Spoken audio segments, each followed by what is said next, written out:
One of the greatest obstacles to crafting health and wellness is identifying and controlling inflammation.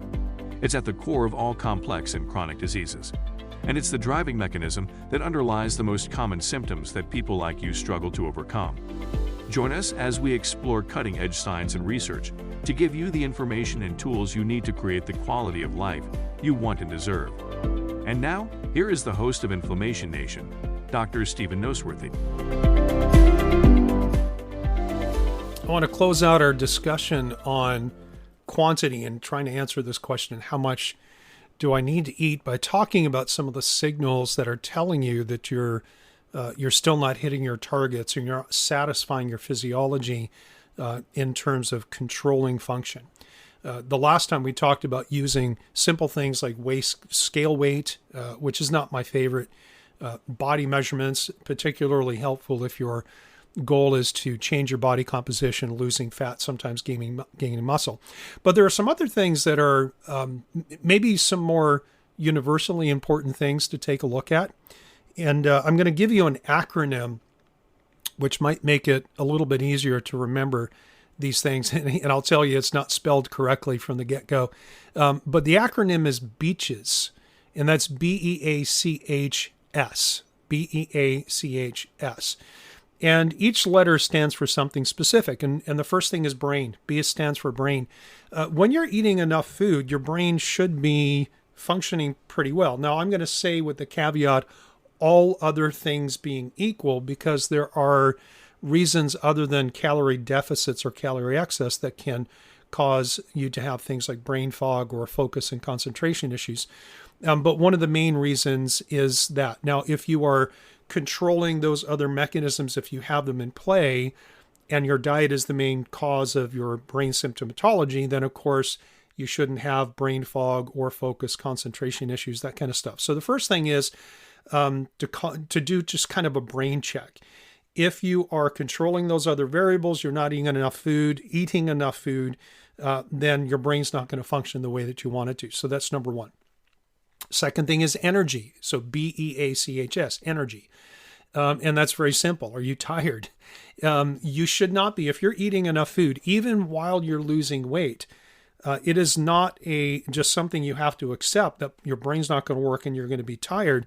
If those things are not working for you, then you need to go back and look at your prescription, if you will, and make sure that you're not missing something or doing something incorrectly. So your energy should be reasonable. It doesn't mean that you're not going to have periods where you're like, yeah, maybe I just need to sit down and take a break, but you shouldn't be having to sit down or lay down and take a nap. Your energy should be fairly consistent throughout the day. Again, all other things being equal. The next letter in the acronym is A, and I'm using that to denote some degree of anxiety or jittery and nervousness. And again, it's not to mean that all states of anxiety come from not feeding your body properly, but not feeding your body properly, either by underfeeding or overfeeding, certainly can lead into, for different reasons, can lead into states of being nervous, jittery, or anxious. Then cravings, C is cravings. You simply shouldn't be craving sweets if you are feeding your body properly. Again, all things being equal, other things being equal. If you're feeding yourself enough food to keep your survival mechanisms in check and to keep your brain satisfied and understanding that it's going to get fuel on a consistent basis, then you're not going to have cravings that perhaps that you've struggled in the past. The last two things are hunger and sleep. And so just like you really shouldn't have any cravings, if you are intentionally consuming less calories than maybe you need to maintain your body weight, but you're doing so because you're trying to recomposition your body, lose body fat, increase muscle mass, you shouldn't be walking around just hungry all the time. I would say a little tinge of hunger is okay, but it should be something you could easily ignore and go, okay, I'm a little bit hungry, but my next meal is going to come in an hour or in 2 hours or whatever the case may be. With normal physiology, hunger is actually part of how your brain tells you it needs some fuel. That's assuming everything is working well, because in these chronically underfed or overfed states, hunger and satiety signals can get whacked out to the point where one person might not know that they're full and they keep eating. Others don't know when they need to eat, and so they're never hungry, and so they don't eat. And so you can get this, you can get it on either end of the scale.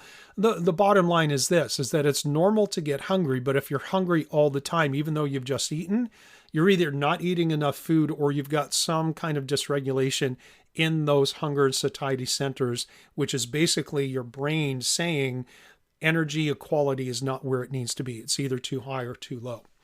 And then finally, sleep. Again, these are multifactorial things. So I'm not offering this B.E.A.C.H.S acronym, brain, energy, anxiety, cravings, hunger, and sleep, as the end-all be-all that if you have these problems, it is an energy deficit or an energy excess. It's just that these are the things that are the easiest for us to latch onto and recognize. And if we have other metabolic problems that are contributing to them, even eating enough calories or sufficient calories may not necessarily change them to the extent that we want. But nevertheless, your ability to fall asleep, stay asleep, sleep deeply, and wake up refreshed and ready for the next day is very much driven by energy metabolism, particularly during the nocturnal period while you're sleeping, but also the impact of the day that you had leading up to the point where you went to bed. So for example, if you spend the majority of your day with some kind of energy disruption and dysregulation, you're just not eating enough food, or you're constantly eating too much and your blood sugar and insulin is spiking, or your blood sugar is dropping and all that kind of stuff, it's very hard for your brain to settle into consistent energy usage patterns while you're sleeping to allow you to sleep with a normal restorative system or cycle.